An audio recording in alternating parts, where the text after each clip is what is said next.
In this video, I'm going to show you how you can easily type Yena symbol on an iPhone.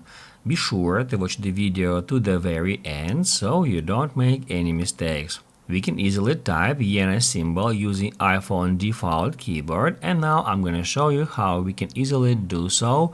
And first off, we need to open up any app where we can use keyboard, let's say Messages app.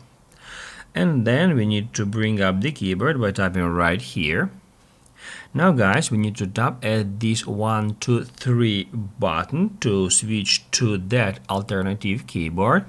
Here we can first off enter any number, and then we need to long press here at this United States dollar symbol. We need to long press on it because if we hit at that button once, it will paste USD symbol. However, if we long press on it, we'll be able to choose any symbol from that bar. We can just drag our finger without lifting it off until we find Yena symbol, and that's how we can easily paste it. If this video was helpful for you, don't forget to hit the like button.